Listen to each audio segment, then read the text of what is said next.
អ្នកទាំងអស់គ្នាឥឡូវនេះខ្ញុំមកដល់ខេត្តព្រះវិហារហើយបងប្អូនអើយជាចំណាយពេលអស់8ម៉ោងតែអត់មានអារម្មណ៍ថាហត់បន្តិចទេព្រោះដោយសារពេលដែលខ្ញុំមកដល់គឺឃើញស្នាមយើងពួកគាត់បានចែកម្លែកក្តីស្រឡាញ់ហើយជាពិសេសអ្នកទាំងអស់គ្នាយើងបានទិញ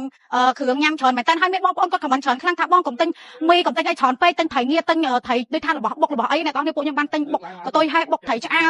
ទិញត្រីងាទិញរបស់ក្រៀមដែលគាត់ថាធ្វើញ៉ាំ instant បានហើយឆ្ងាញ់ហ្នឹងមិននិយាយប្រាប់ពួកគាត់សប្បាយចិត្តខ្លាំងគាត់ថាពីព្រោះពួកអស់ហ្នឹងគាត់ថាញ៉ាំទៅមានកម្លាំងហើយឆ្ងាញ់ទៀតហើយថ្ងៃនេះយើងនៅឡានក2តោនទៀតអានេះឡាននេះឡាន snake សុទ្ធឡាននំមានមីមានត្រីខមានត្រីងៀតមានរបស់ច្រើនទៀតយកមកដល់ខាងក្រោមនេះគឺនៅកន្លែងនេះគឺអត់សូវមានសបោអ្នកមកដល់ទេគាត់ថាភាគច្រើនគឺគេទៅបរិច្ចាគកន្លែងផ្សេងតែ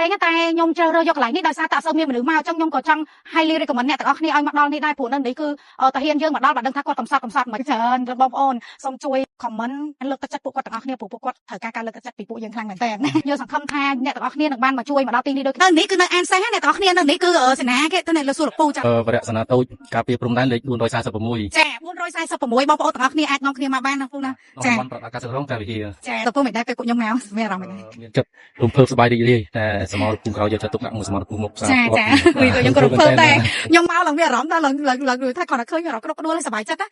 ហើយពួកខ្ញុំខ្លាចមករំខានមែនតែខ្ញុំសប្បាយចិត្តមិនលោកពូវិញគាត់និយាយថាចា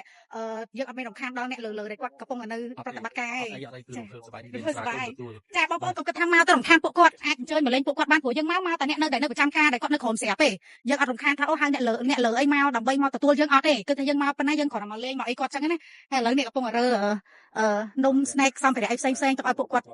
ភពឲ្យមានដូចពួកខ្ញុំយកទាំងត្រីងៀតបុកកតុយហើយបុកត្រីឆ្អើបុកអីមកទៀតលើថាគាត់ថាគាត់ចង់ភាសាចឹងដែរអរគុណមែនតើអរគុណបងប្អូនទាំងអស់គ្នាថាឲ្យទិញត្រីងៀតទិញអីមកច្រើនផងនេះត្រីងៀតច្រើនមែនតើបងប្អូនឲ្យមានបុកកតុយហើយមានបុកត្រីឆ្អើមានអីដែរសម្រាប់គ្រៀមនេះទុកបានយូរគឺខ្ញុំឲ្យអ្នកខាងសៀមរាបគាត់ធ្វើហ្មងឲ្យមកតែយកមកមិននិយាយទៅអ្នកធ្វើសិតតែកន្លែងធម្មជាតិហ្មងសិតតែកន្លែងឆ្ងាញ់ទាំងអស់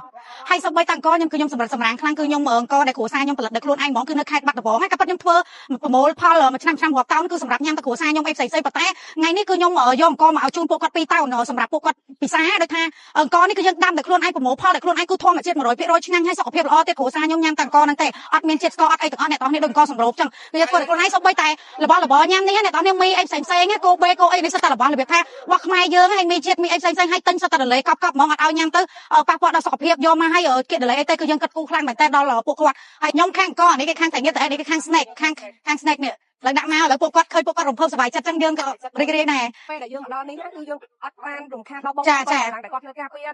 នៅការពារគឺនៅដដែលអញ្ចឹងកងកម្លាំងខាងលើគឺគាត់នៅការពារដដែលអញ្ចឹងបងដែលកងកម្លាំងខាងក្រោមគឺគាត់ទទួលជាស្បៀងពីយើងអញ្ចឹងទៅមិនត្រឹមតែ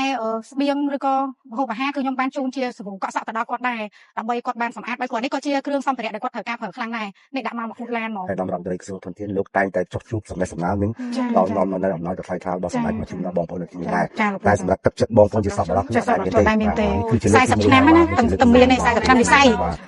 ដោយសារតែឆ្ងាយអញ្ចឹងកម្រមានអ្នកមកគូនៅមានបងប្អូនមកដែរហើយអញ្ចឹងតំបន់នេះពីដើមឡើយគឺអត់មានផ្លូវឆ្លងកាត់អីហូរហែអញ្ចឹងទេគឺលំបាកណាស់ផ្លូវតែក្រោយពេលដែលសម្ដេចលោកបានរៀបចំឡើងនៅលើតាមបណ្ដាខ្សែព្រំដែនគឺផ្លូវយើងបានល្អណាស់បានល្អប្រសើរណាស់បងប្អូនបាទគឺ